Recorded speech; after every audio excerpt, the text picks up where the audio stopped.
Halo, balik lagi di channel KC bersama saya Ahmad. Kali ini kita akan membahas tentang presidensi KTT G20 yang akhir-akhir ini sedang ramai diperbincangkan di berita maupun di media karena Indonesia menjadi tuan rumah pada KTT G20. Apa sih pengertian, sejarah, dan dampak bagi Indonesia? Makanya simak saja video ini sampai habis. Kelompok 20 atau G20 adalah kelompok yang terdiri dari 19 negara dengan perekonomian terbesar di dunia, ditambah dengan satu organisasi antar pemerintah dan supranasional yaitu Uni Eropa. G20 adalah forum yang kerjasama multilateral mempresentasikan lebih dari 60% populasi di bumi, 75% perdagangan global, dan 80% PDB di dunia. Sangat besar kan pengaruhnya terhadap populasi, ekonomi, perdagangan internasional, dan kelangsungan kehidupan di bumi. Lalu, siapa saja sih anggota dari G20 ini?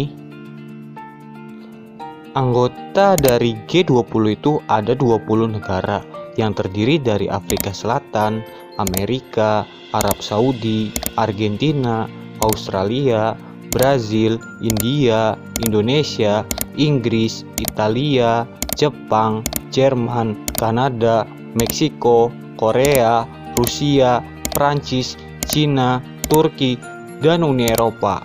Lalu, sejarah terbentuk G20 itu kayak gimana sih?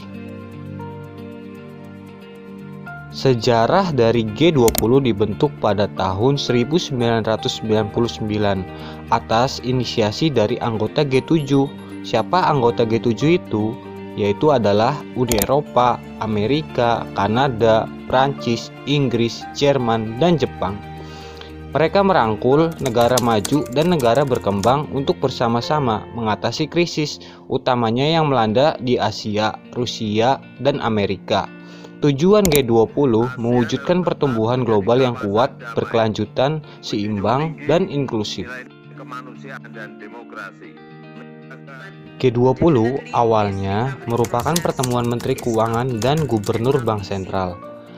Namun, sejak tahun 2008, G20 menghadirkan kepala negara dalam KTT, yaitu konferensi tingkat tinggi, dan mulai pembahasan di sektor pembangunan.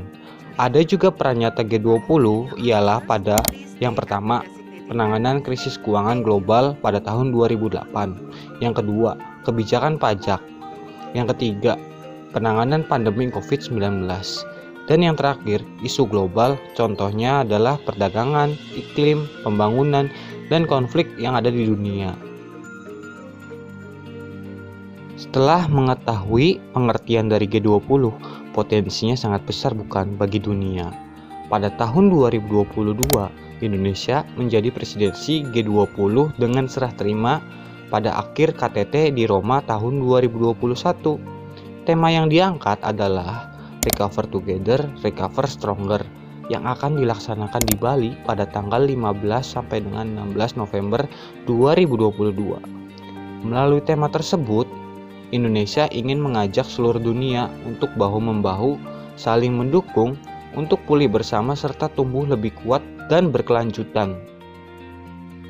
Dan pilar yang diangkat pada presidensi G20 Indonesia adalah yang pertama, memperkuat lingkungan kemitraan, yang kedua, mendorong produktivitas, yang ketiga, meningkatkan ketahanan dan stabilitas, yang keempat, memastikan pertumbuhan berkelanjutan dan inklusif, yang kelima, kepemimpinan kolektif global yang lebih kuat. Wah, sangat besar kan pilarnya. Lalu, apa sih peluangnya bagi Indonesia? Mari kita lanjutkan. Peluang dan manfaat G20 bagi Indonesia ini sangat besar karena dihadiri 20 negara perekonomian terbesar di dunia. Manfaat yang pertama adalah momentum presidensi ini hanya terjadi satu kali setiap satu generasi, yaitu 20 tahun sekali.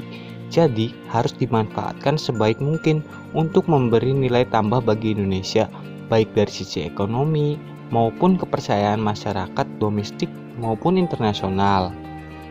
Yang kedua, membuat Indonesia menjadi salah satu fokus perhatian dunia khususnya bagi pelaku ekonomi dan keuangan. Hal ini dapat dimanfaatkan untuk menunjukkan kemajuan yang telah dicapai oleh Indonesia kepada dunia untuk memperkenalkan pariwisata dan produk andalan di Indonesia baik UMKM ataupun industri lainnya pada internasional sehingga dapat menggerakkan ekonomi Indonesia lebih meningkat. Dan terbukti, ekonomi Indonesia 3 kuartal berturut-turut pada tahun 2022 surplus saat dunia mengalami kesulitan ekonomi akibat dari krisis pangan, krisis kesehatan akibat Covid, krisis energi, dan krisis keuangan.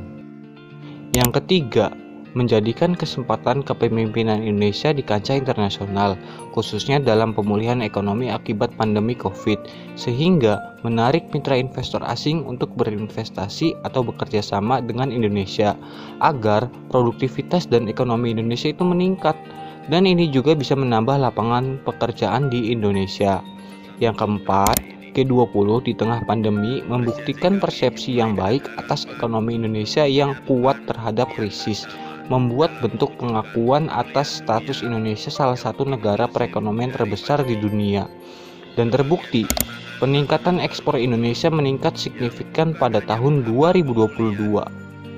Kesimpulannya, ternyata negara Indonesia sudah sangat hebat ya, sudah banyak berubah. Kita sebagai rakyat menjadi bangga atas prestasi ini. Sekian video dari saya. Semoga kita semua dapat menjadi rakyat yang kuat dan berkualitas, memanfaatkan momentum ini untuk berkontribusi dalam pemulihan ekonomi, baik dalam konsumsi, produksi, dan berinvestasi. Terima kasih, sampai jumpa di video selanjutnya.